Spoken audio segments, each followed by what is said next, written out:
જય દ્વારકાધીશ, જય મુરલીધર। હું છું અમીર બારાડી ફ્રોમ દેવભૂમિ દ્વારકા।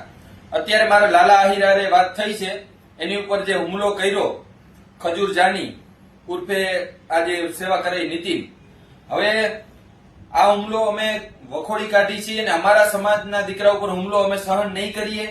એટલે આમાં જે સંડોવાયેલા છે એ ધ્યાન રાખજો, અમે મૂકશું નહીં, ગમે એ રીતે અમે આનો બદલો તો લેવું જ। આમાં યુવરાજ કરીને કોઈ છે અને લાલાને એવું કહેવામાં આવે છે કે સાવરકુંડલા આવ, અને સાવરકુંડલાના કોઈ રસ્તા ઉપર અવાવરું જગ્યા ઉપર બોલાવે છે અને એવી ધમકી મારવામાં આવે છે કે ભાઈ તું બધા વિડીયોને ડિલીટ ને આ બધું કરી નાખ ને વિરોધ કરવાનું બંધ કરી દે ને આવું બધું કહેવામાં આવે છે।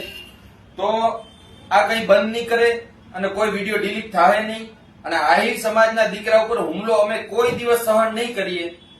આ એક યાદ રાખજો, પેલો આહિર સમાજનો કોઈ દીકરા ઉપર હુમલો થયો તો પેલો ઘા અમીર બારાડી સહન કરશે, ધ્યાન રાખજો। અમીર બારાડી આહિર સમાજની વાત આવશે અહીંયા પેલો ઉભો હશે, એટલે અમે કોઈને મૂકશું નહીં। લાલા આહિર ઉપર હુમલો ઈ અમે સહન નહીં કરી। પછી યુવરાજના જે 3 ગાડીઓ લઈને આવ્યા ઈ તમારી જાતને બહુ મોટા સમજતા હો તો હાઈલાવજો દેવભૂમિ દ્વારકામાં, મોસ્ટ વેલકમ। અને આનો અમે જવાબ તમને દેશું જ, ઈ ફાઇનલ વાત છે। અને આ જે કર્યું એ બહુ દુષ્કૃત્ય કહેવાય। અને આમાં જો ખજૂર સંડોવાયેલો હોય તો ખજૂર તારી આ સેવા અને બધું તારા ધંધા બંધ કરી દેજે ગુજરાતમાં। અને આ કાઠિયાવાડ સૌરાષ્ટ્ર છે, અને આયરના દીકરા ઉપર હાથ નાખવો હોય તો બીજી વાર મારો દીકરો વિચાર કરવો જોઈએ, ગમે એ જ્ઞાતિનો હોય। આ અમે કોઈ દી સહન નહીં કરીએ। અમારા સમાજ માટે જ્યારે વાત આવી ત્યારે અમીર બારાડી પેલો ઉભો હોય, ધ્યાન રાખજો।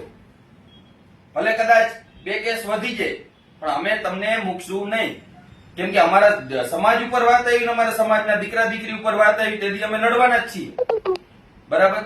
આ એક યાદ રાખીને હાલજો। ભવિષ્યમાં અમે સહન નહીં કરીએ ખોટું કોઈનું, કાયદાકીય રીતે અમે બધી રીતે અમે અમારી રીતે સક્ષમ રીતે લડવાના જ છીએ। અને અમુક વસ્તુ આમાં વિડીયોના માધ્યમથી અમે ના બોલી શકીએ પણ અમે આનો જવાબ તમને દેશું, જરૂરથી દેશું। ખજૂરના પુરાવા નીકળશે તો ખજૂરને જવાબ દેવામાં આવશે, બરાબર? અમારી તમામ માહિતીથી અપડેટેડ રહેવા માટે જોડાયેલા રહો ત્રિશુલ ન્યૂઝ સાથે।